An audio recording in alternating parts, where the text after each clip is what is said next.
11 জন বাংলা থেকে পদ্মশ্রী পেলেন। 2021-এর বিধানসভা নির্বাচনের সময় 7 জন, এবার 26-এ 11 জন।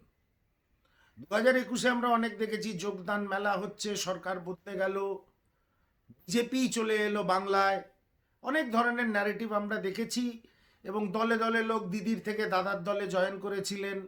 সে একটা ভয়ঙ্কর পরিস্থিতি, কিন্তু আমরা জানতাম সেরকম কিছু হবে না।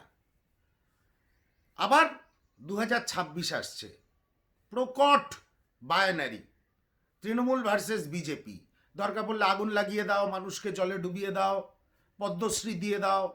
আমি একবারও বলছি না যারা পদ্মশ্রী পেয়েছেন তারা যোগ্য নন পদ্মশ্রী পাওয়ার, কিন্তু এইভাবে বাঙালি জাত্যাভিমান, বাঙালি জাতীয়তাবোধ, বাঙালি জাতীয়তাবাদ, বাঙালি অস্মিতা, এগুলোকে সুরসুরি দেওয়া, চাগিয়ে তোলার একটাই কারণ বলে আমি মনে করি 2026-এ বিধানসভা নির্বাচন আসছে।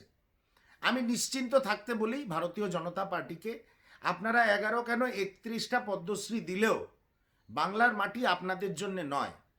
যারা যে দলের লোক অমিত মালব্য বলে বাংলা ভাষার কোনো অস্তিত্ব নেই, যে দল বলে রাজা রামমোহন রায় ব্রিটিশদের দালাল ছিলেন, যারা রবীন্দ্রসঙ্গীত গাইলে যে দলের রাজ্য সরকার একজন কংগ্রেস কর্মীকে গ্রেপ্তার করে নন বেলেবল সেকশনে, যারা বিদ্যাসাগরের অস্তিত্ব, তার বর্ণ পরিচয়, তার সৃষ্টি, এই ভাষার, তার স্ক্রিপ্টের যে স্রষ্টা সেই বিদ্যাসাগরকে যারা অবমাননা করেন, সেই ভারতীয় জনতা পার্টির এই বাংলার মাটিতে কোনো স্থান নেই।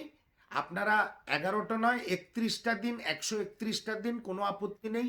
2026-এও বিফল মনোরথ নিয়ে ভারতীয় জনতা পার্টিকে আবার ঘরে ঢুকে যেতে হবে।